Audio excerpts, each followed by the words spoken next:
Agora a igreja vai ler comigo, vamos lá? Porque estás abatida, ó minha alma, porque te perturbas dentro de mim. Espera em Deus, pois ainda o louvarei, a Ele meu auxílio e Deus meu. Pai querido, obrigado por esse ajuntamento do teu povo aqui nesta noite. Cada vida custou o sangue do teu filho Jesus, comprado com alto preço. E nessa noite, ó Deus, como igreja do Senhor, estamos aqui reunidos em teu nome e queremos ouvir a tua voz. Por isso, Pai querido, fale ao nosso coração. É o pedido que fazemos, no nome de Jesus. Amém. Meus irmãos e minhas irmãs, nessa noite eu quero meditar com vocês sobre o seguinte tema: quando a tristeza toma conta do nosso coração. Quando a tristeza toma conta do nosso coração. Há momentos na vida, meus irmãos, em que a tristeza parece invadir os cômodos da nossa alma. Já viveu isso? Já passou por isso? Já está passando por isso? Há dias, meus irmãos, em que o coração fica pesado, as lágrimas surgem com facilidade, a esperança parece distante e até mesmo as verdades que conhecemos parecem difíceis de abraçar. Nenhum cristão, nenhum crente em Cristo, meus irmãos, está imune a essas experiências.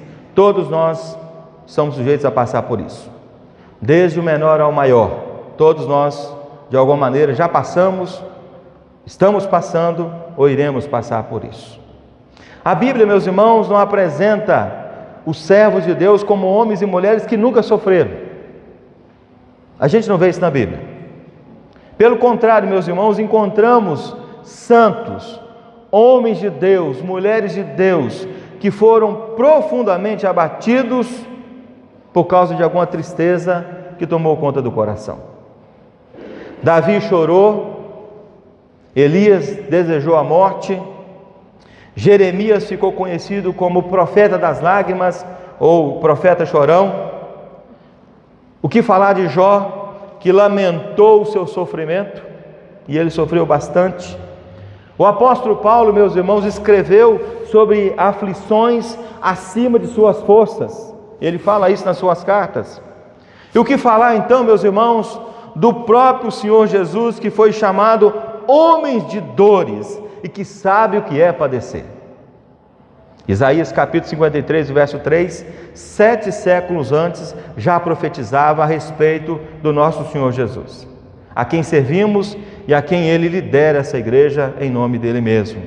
Então, meus irmãos, a tristeza é uma realidade da vida e um mundo marcado pelo pecado. Eu vou repetir, a tristeza é uma realidade da vida em um mundo marcado pelo pecado. O pecado está sempre diante de nós. Nós acabamos de confessar os nossos pecados aqui e mesmo assim a gente continua pecando, mas a gente tem a humildade de reconhecer que somos pecadores. Então, meus irmãos, a tristeza, ela pode surgir por causa de perdas, ela pode surgir por causa de enfermidades, por causa de decepções, por causa de conflitos familiares, preocupação com os filhos, crises espirituais ou circunstâncias que fogem completamente ao nosso controle. A tristeza pode chegar dessa forma e dessa maneira. A questão, meus irmãos, então, é que a grande questão é que não é se passaremos por momentos de tristeza. A grande questão é como devemos reagir quando a tristeza toma conta do nosso coração. Como é que eu devo reagir? Como é que você, como crente em Cristo, deve reagir quando a tristeza toma conta do seu coração? E provavelmente, meus irmãos, nessa noite, o Senhor Jesus sabe como está o seu coração. O seu coração de repente está triste com alguma coisa. A tristeza invadiu a sua alma. Os cômodos do seu coração estão repletos de ambientes tristes, em qual você veio aqui e fala: meu Deus, eu vou à igreja hoje porque o Senhor está me chamando, eu quero servir ao Senhor, eu quero cantar ao Senhor, eu quero louvar o nome do Senhor, eu quero participar da mesa do Senhor, eu quero ser edificado pela palavra do Senhor. Então me ajuda, meu Deus. É isso que nós vamos fazer nessa noite aqui. porque nós estamos aqui diante do Eterno, do Deus que está aqui há muito tempo, aguardando o seu povo para esse encontro de adoração. Meus irmãos e minhas irmãs, no Salmo 42, nós encontramos um servo de Deus profundamente abatido. O servo de Deus profundamente abatido por uma tristeza que estava invadindo a sua alma e o seu coração. Ele não esconde a sua dor, ele fala de lágrimas, ele fala de saudades, ele fala de angústias e ele fala de inquietações da sua alma. Ele fala sobre isso. Contudo, meus irmãos e minhas irmãs, em meio ao sofrimento, ele mostra o caminho da fé. E é isso que me interessa nessa noite. Em meio ao sofrimento, ele consegue ver o caminho da fé e ele caminha por isso, meus irmãos, e ele nos ensina que a tristeza não precisa nos afastar de Deus, mas pode nos conduzir ainda mais para perto de Deus. Porque a tristeza, muitas das vezes, toma conta do nosso coração e o primeiro passo nosso, e o primeiro ato nosso é distanciar de Deus. Mas quando olho para esse texto sagrado aqui, meus irmãos, eu percebo que o texto aqui nos leva e nos aproxima ainda mais de Deus. Não serve para afastar, mas é para estar mais próximo de Deus. É isso que nós vamos pensar nesta noite em nome de Jesus. Nesse salmo, então, meus irmãos, nós aprendemos pelo menos 3 atitudes fundamentais para os dias em que a nossa alma está abatida. Porque você é de carne e osso como eu. Há dias que a alma se abate. E o tema dessa noite, meus irmãos, é exatamente esse: o que fazer quando a tristeza toma conta do nosso coração? O que fazer? Vamos então a algumas lições para a nossa vida. E a primeira verdade que eu quero deixar com os meus irmãos aqui é a seguinte: leve sua tristeza para Deus em oração.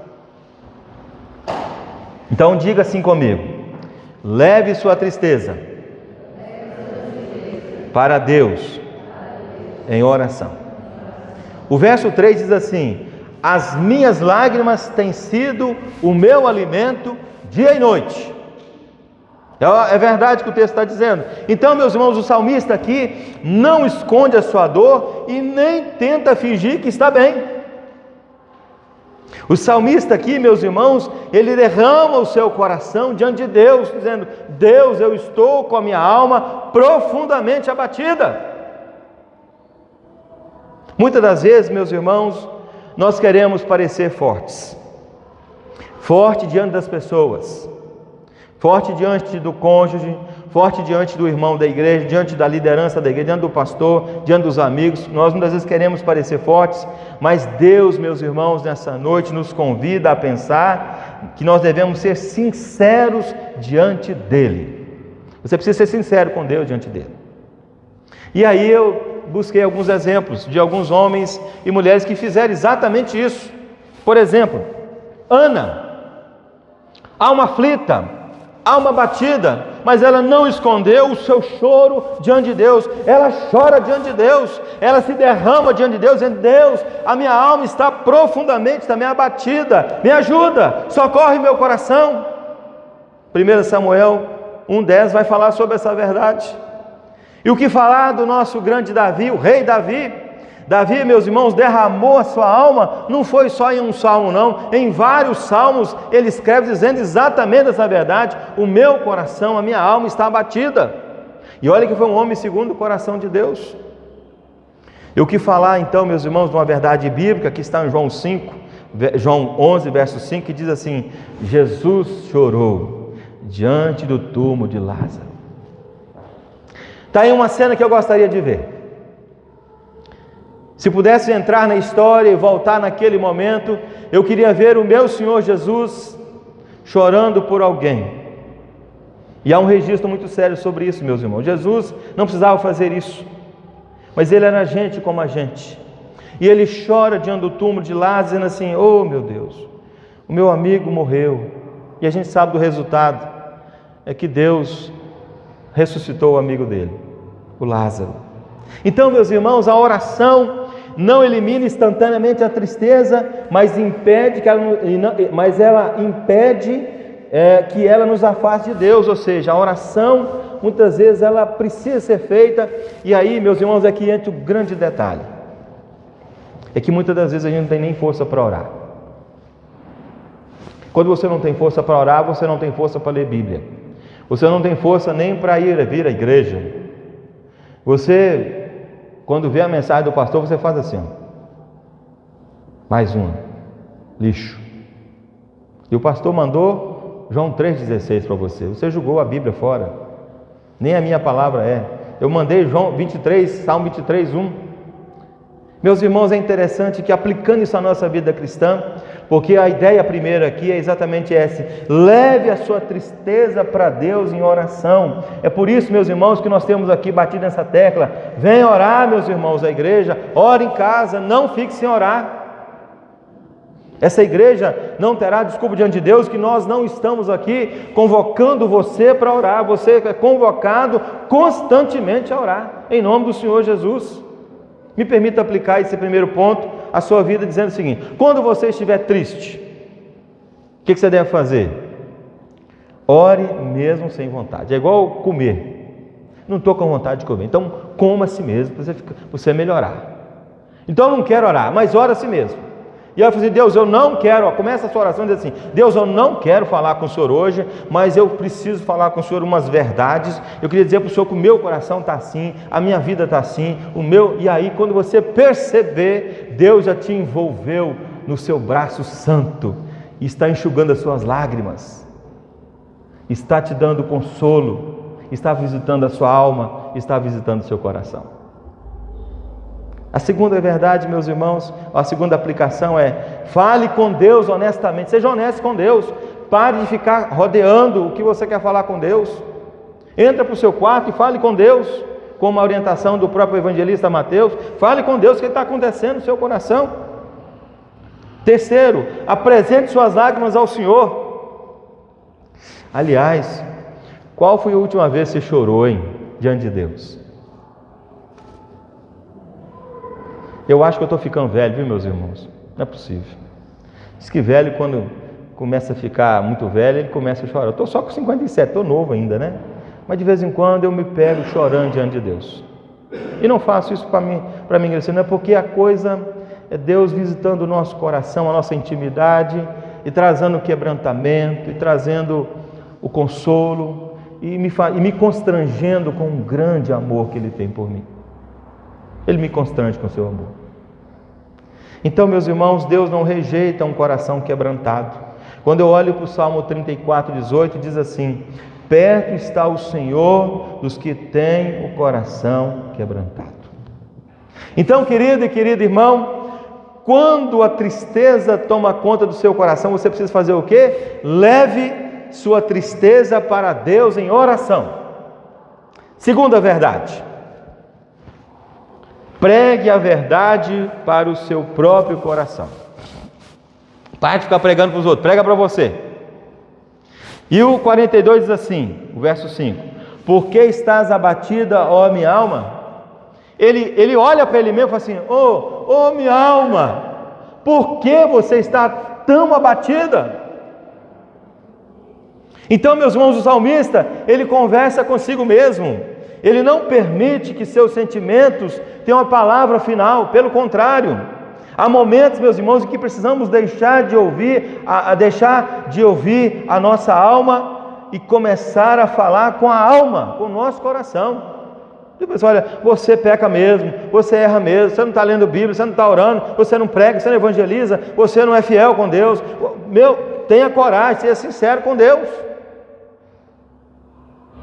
Pregue a verdade para o seu próprio coração. A tristeza, meus irmãos, costuma nos conduzir a pensamentos como o seguinte: não há esperança. Tem hora que a tristeza toma conta do nosso coração e fala assim: não tem esperança. O pastor fala que tem esperança, o presbítero fala que tem esperança, o meu líder fala que tem esperança, mas eu quero dizer para o Senhor que eu não estou vendo esperança. Tem hora que a gente pensa assim. Tem uma outra verdade que é: nada vai mudar. A gente diz: nada vai mudar, tudo do mesmo jeito. A gente começa a dizer isso. E tem hora que a gente fala assim: Deus me abandonou. Eu já falei isso. Vocês acreditam que eu já falei isso? Claro que eu já falei. Meus irmãos, só tem experiência com Deus quem vive com Deus, quem ora a Deus. E quando eu falo de experiência, é experiência de convivência com Deus, orando e tentando entender a voz de Deus ao longo da sua caminhada.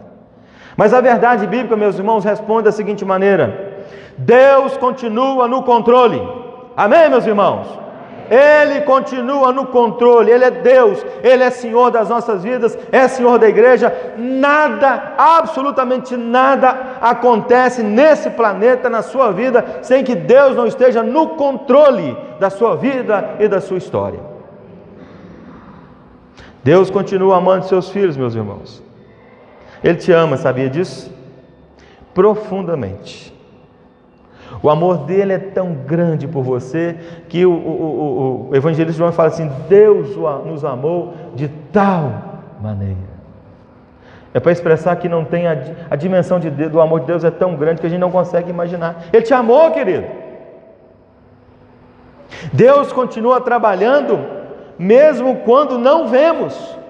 Tem hora que eu não vejo as coisas, porque eu sou um pecador e eu não tenho olhos espirituais muitas das vezes, e aí sabe o que acontece? Deus continua trabalhando na vida da sua igreja, na vida do seu povo, meus irmãos, na vida sua, para a glória do seu nome, do nosso Deus a quem servimos. Alguns exemplos bíblicos para a gente entender isso.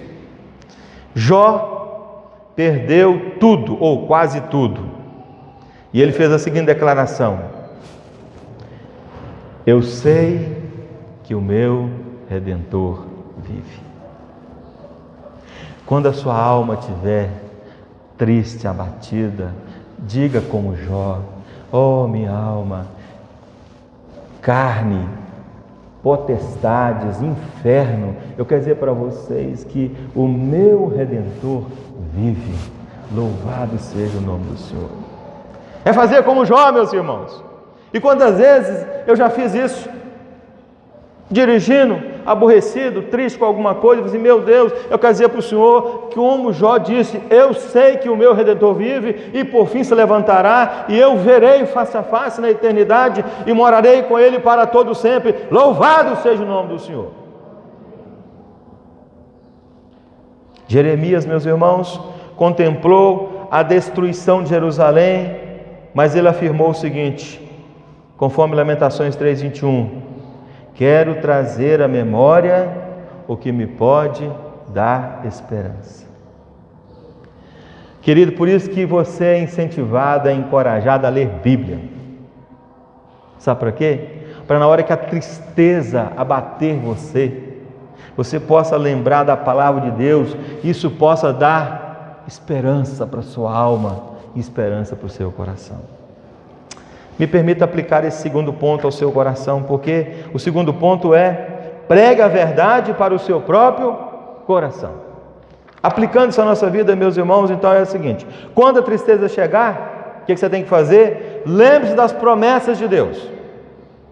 Dá para lembrar? Se você não lê Bíblia, você não vai lembrar. Se você não ora, você não vai lembrar. Se você não vê nos cultos, você não vai lembrar.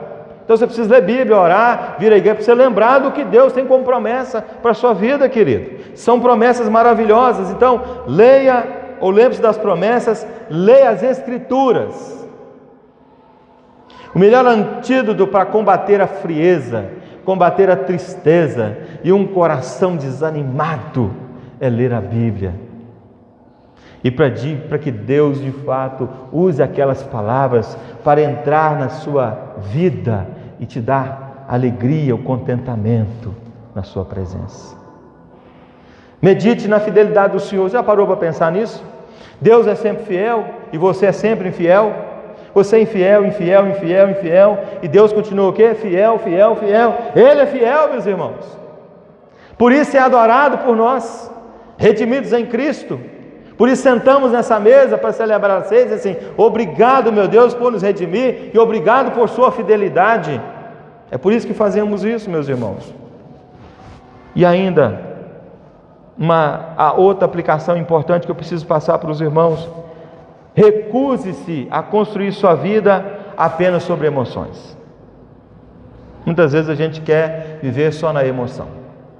É no calor da canção, É no momento da oração? Não, você precisa fazer a associação entre a razão e a emoção. Precisa caminhar nessa direção. Então, meus irmãos, os sentimentos mudam. Os sentimentos mudam. O que não muda? A palavra de Deus não muda. Ela permanece para sempre, ela é fiel. Por isso, meus irmãos, nesse segundo ponto, quando a sua alma, ou quando a tristeza toma conta da sua alma, você tem que fazer o quê? Pregar a verdade para o seu próprio coração. Mas me permita ainda ir para o terceiro ponto, a terceira lição, que eu quero deixar com os meus irmãos essa noite. Coloque a sua esperança em Deus. Pastor, já coloquei. Será que colocou mesmo? Tem muita gente por aí que se diz que colocou, mas ainda não fez como a Bíblia pede para fazer. E o salmista diz assim, ainda no verso 5: espera em Deus, pois ainda o louvarei. Vamos falar juntos? Espera em Deus, pois ainda o louvarei. O salmista, meus irmãos, ainda está triste quando ele escreve isso. Ele está triste, profundamente triste. É o cenário que a gente percebe aqui. E a situação dele, meus irmãos, ainda não mudou. Ele ainda continua triste. Mas a sua esperança mudou de lugar. A esperança dele agora está no Senhor Jesus. Está no Deus da vida. Ele consegue olhar para a cruz. E ele não vê um Jesus morto na cruz. Ele vê um Jesus ressuscitado. Ele não vê um Jesus que foi perdedor. Ele vê Jesus como vencedor e que hoje, assentado à destra do Pai Todo-Poderoso, está triunfando, aguardando as ordens do nosso Deus, vai dizer: vá lá e busca a minha igreja. E nós temos que estar preparados para esse dia e para esse grande encontro com o nosso Senhor Jesus. Portanto, meus irmãos, ele deixa de olhar apenas para a sua dor e passa a olhar para o seu Deus. Já parou para pensar nisso? Tem hora que a gente olha só para nós. A gente só vê a nossa dor. A gente só vê a gente. A gente é incapaz de ver o nosso irmão. É incapaz de ver Deus na sua graça e na sua bondade.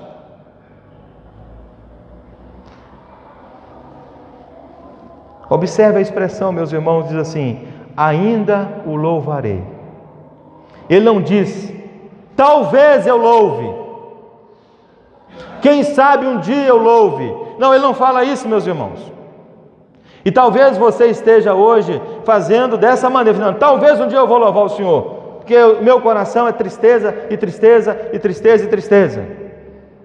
Mas, querido, nessa noite, faça como o salmista, assim: ainda o louvarei. Cante o Senhor, adore o Senhor, ore ao Senhor, se consagre ao Senhor, meus irmãos. Ou seja, a tristeza não terá a última palavra, é Deus quem terá a última palavra na sua vida. Alguns exemplos bíblicos, meus irmãos, que eu preciso deixar com vocês, porque a Bíblia é preciosa demais nesse sentido. José do Egito, lembra José do Egito? Passou anos de sofrimento, mas Deus transformou sua história.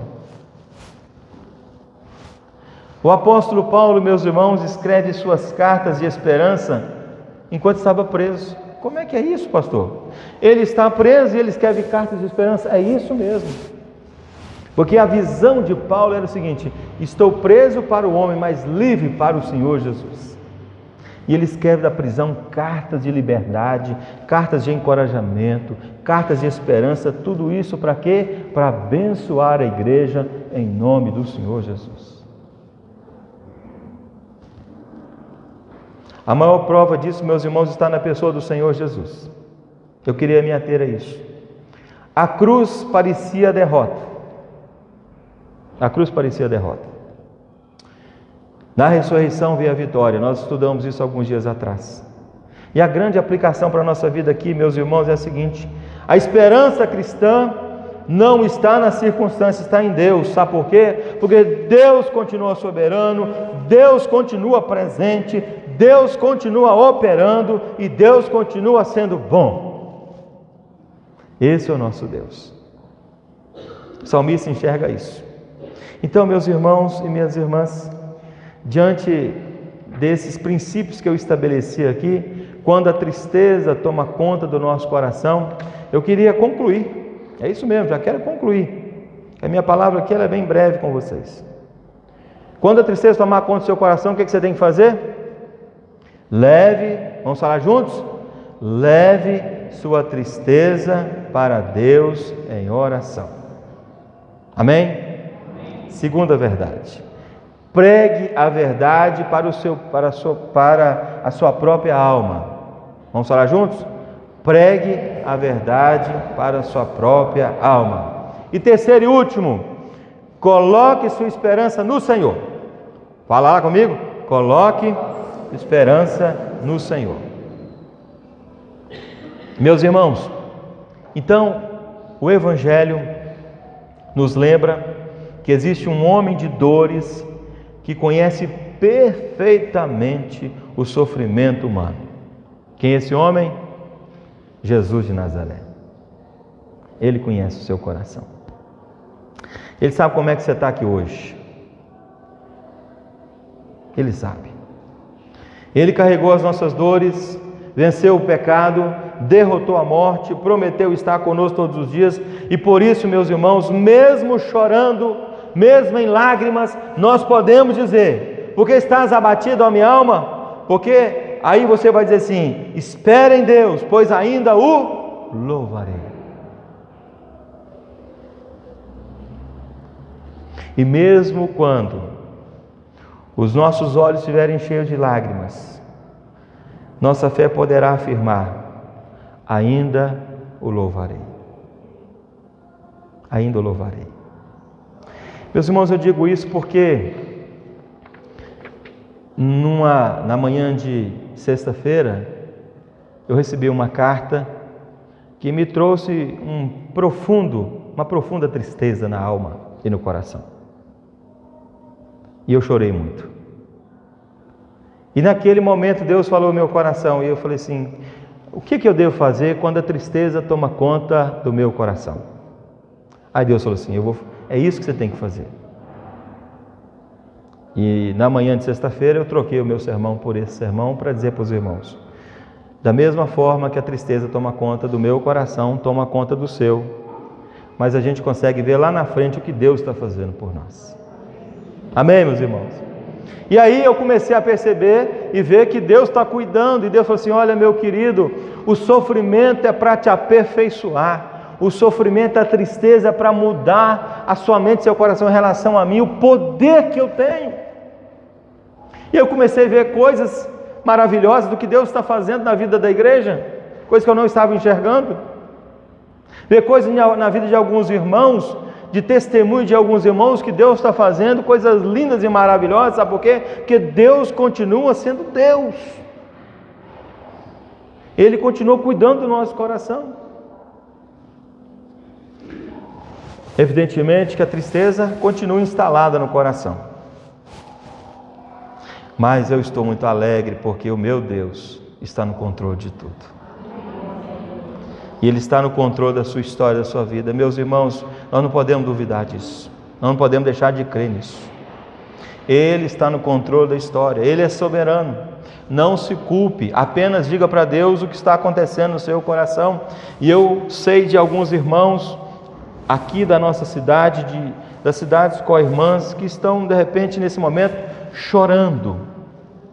A alma está abatida, o coração está triste, meus irmãos, mas quando eu olho para essa mesa, a mesa do Senhor Jesus, e comendo o pão e bebendo o cálice junto com os meus irmãos, o meu coração se alegra, porque eu sei que o meu Redentor vive, e por fim se levantará.